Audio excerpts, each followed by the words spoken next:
Leave it to me to find the one yarn that was discontinued. Ugh. Hey guys, it's Katie from Yarn Society. Today we're going to be working on the Cozy Cabin pumpkin. This pumpkin is made in two different sizes and two different yarns. It's a very simple stitch. If you know how to make a single crochet and a half double crochet, you'll be able to make this super simple pumpkin. I also made this pumpkin a little bit smaller in a worsted weight yarn. I just switched hook sizes and we'll talk about that in the supplies. I will have links to how to make a single crochet and a half double crochet if you need those in the description box below. I made this pumpkin in about 45 minutes or less, so this will be great for markets, gifts, and for your own home. For supplies, we're going to grab a bulky weight yarn. So I just found out yesterday as I went on the Lion Brand site to get some info for this yarn that it was discontinued, and I was really shocked by that because I just thought it was super popular, and I'm sure it was popular, so I don't know why they're discontinuing it. But anyway, they do have another one similar called Hue and Me, and it has gorgeous colors, actually like really beautiful fall colors. So that's something that you can get instead, and it's also a bulky weight yarn. And then I know Paint Box has a simply chunky yarn that's really pretty, and they have like a million colors. So you can't go wrong using any of those yarns as well. In order to make the bulky weight pumpkin, you're gonna grab an H hook, which is a 5mm, have a yarn needle, a pair of scissors. I just use a stitch marker and I'll show you why. If you want to measure out your pumpkin, you can grab a measuring tape, and then I just use a simple cinnamon stick as a stem. You can use your favorite pattern or some sort of stick that you found. And then I want to talk about these adorable leaves from Kathy's Cozy Shop. She has an Etsy shop and she makes these awesome leaves. They are so fun. She has sayings on them. I have the Happy Fall Y'all, and then she has ones that have just like leaf marks on them, and they are just such a fun addition to this pumpkin, and it makes it look really adorable. So I'm going to link her shop down below so you can check out those really fun pumpkin leaves. If you only have worsted weight yarn on hand, or you just want a smaller pumpkin in general, you can use a worsted weight yarn. I use this chainette yarn by Lion Brand and an E 3.5mm crochet hook. I do recommend using a acrylic or a wool or something that's kind of fuzzy with this stitch, only because we are skipping a stitch and you don't want it to be too holey. I did try it with a cotton blend and it just didn't work well. So stick with something that has a little bit of fluff to it and it'll come out looking great. On to our stitch. We're going to start out with a slip knot. So I'm going to wrap a piece of yarn around 2 fingers. I'm going to push that back piece to the front to make a slip knot. We're going to grab our H hook with the bulky yarn, and we are going to chain 23. You're going to yarn over and pull through, and yarn over and pull through for 23 chains. For round 1, we are going to work into the second chain from the hook, but we're actually going to work into the second back bump of the hook. This just helps to keep things a little bit tighter. So find your second chain from the hook, and then we're going to work into that back bump. Throughout this whole pattern, we're going to be making a single crochet into the first stitch and a single crochet into the last. So this second bump from the hook, we're going to make a single crochet. In the next stitch, we're going to make a single crochet and a half double crochet. We're going to make our single crochet first. We're going to go back into the same stitch and we're going to make a half double crochet. Skip your next back bump and go into the one next to it. We're going to be making a single crochet and a half double crochet into the same stitch. Do the same thing again. We're going to skip our next bump and work a single crochet and a half double crochet into that next stitch. Continue this all the way down the row until you have 2 stitches left. Skip and then move over and make a single crochet and a half double crochet. I made up the stitch, but I know I didn't because there are a million stitches out there. So if you do know what the stitch is called, please let me know in the comments below because I couldn't find it through much Google searching. So if you do know, let me know. Once you have 2 bumps left, skip the next one and work 1 single crochet into your last stitch.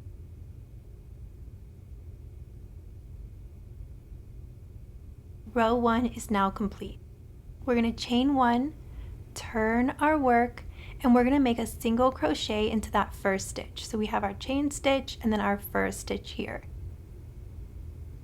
Make a single crochet into your first stitch. Now here I want to show you we're going to be working into the half double crochets of the previous row, and you know that by the front bar that the half double crochet has.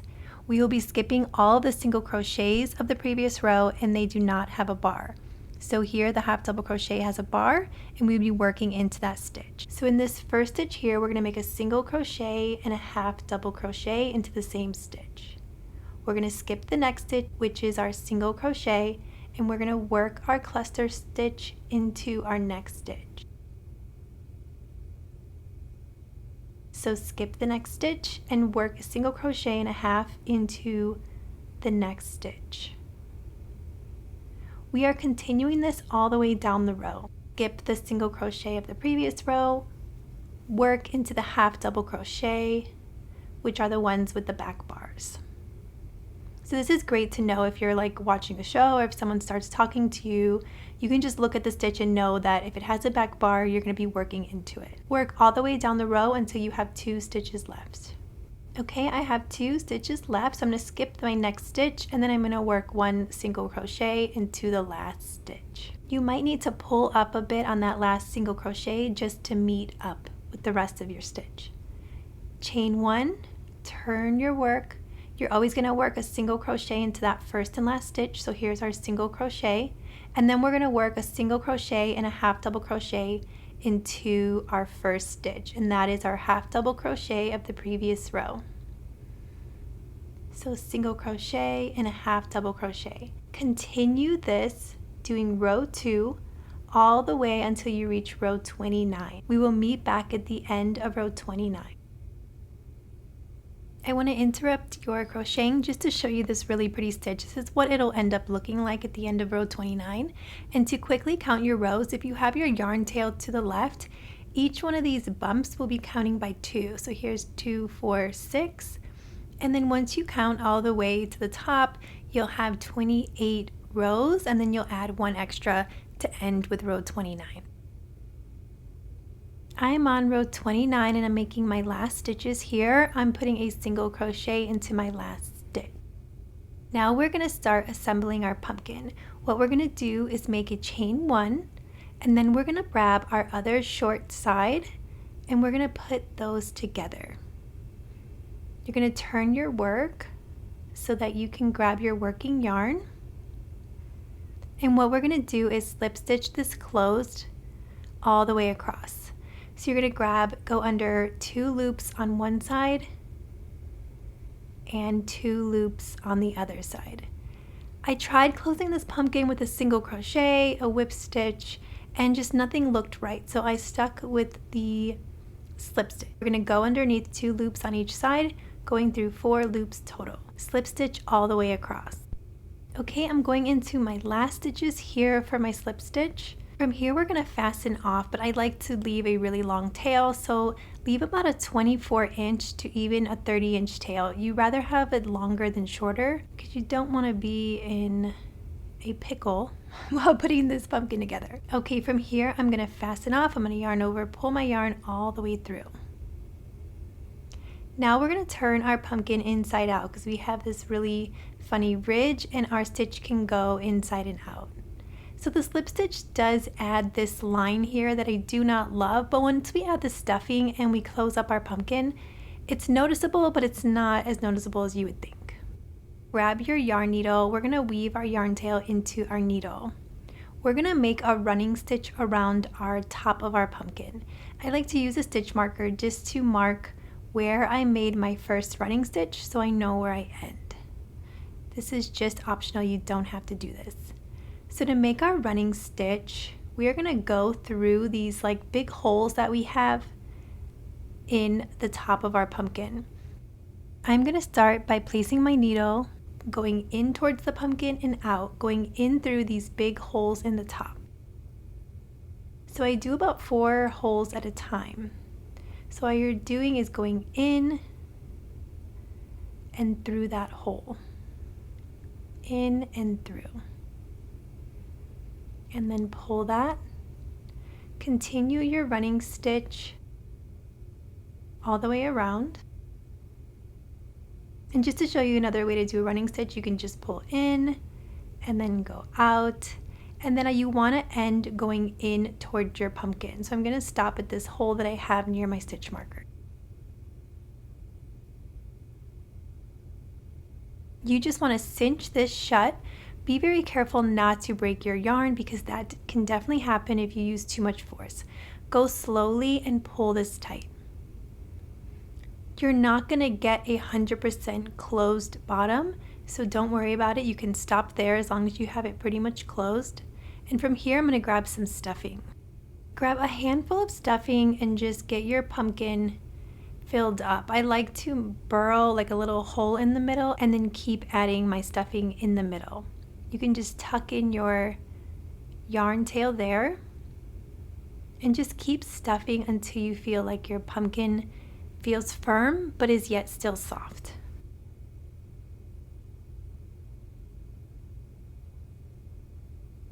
Okay, here my pumpkin's pretty firm, but I have a little bit of room on the top, and that's what I want because I like to smush in my pumpkin. So I'm going to close this bottom up once again.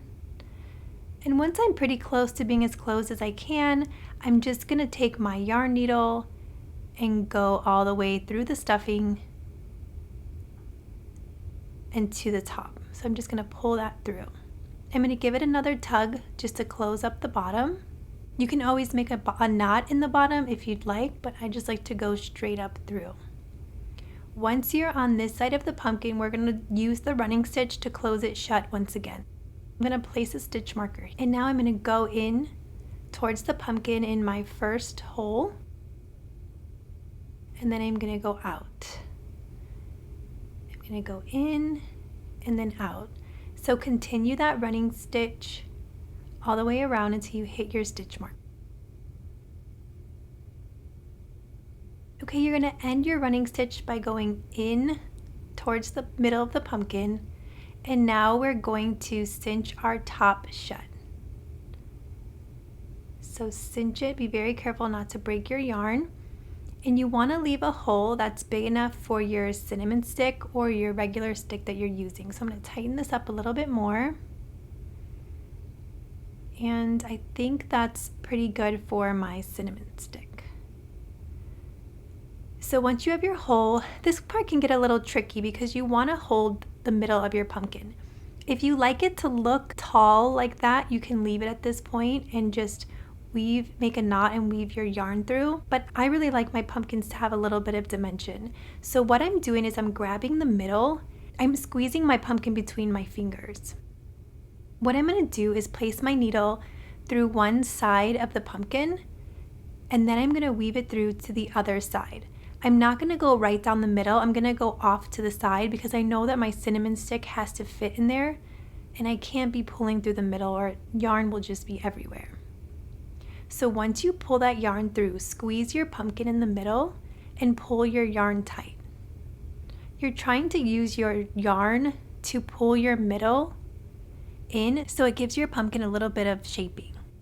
I'm going to move over a stitch, and then I'm going to go through my top, but I'm going to avoid that middle, so I'm just going to grab an end right next to the middle.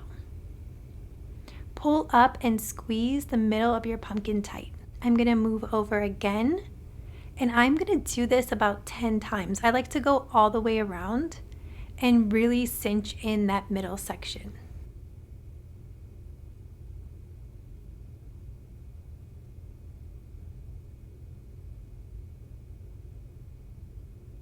Once you're happy with your pumpkin, weave in your yarn ends. I like to just go underneath and go back and forth and weave in my yarn. Our pumpkin part is done. Here is the part where we have our slip stitch, and although you can see it, I just put that in the back. Finish off your pumpkin by adding a cinnamon stick or a crocheted stem. For me personally, I don't glue in the sticks because I like to store my pumpkins without anything in the middle. But if you are gifting this or selling it at a market, just place a little bit of hot glue on the end of your cinnamon stick and make sure that it stays in place. You can also grab one of these really cute leaves and attach one of those as well. I hope you guys like this easy pumpkin as much as I do. If you like this video, please give it a thumbs up. Please subscribe to my channel for more crochet alongs and crochet tutorials. And also check out yarnsociety.com for free crochet patterns.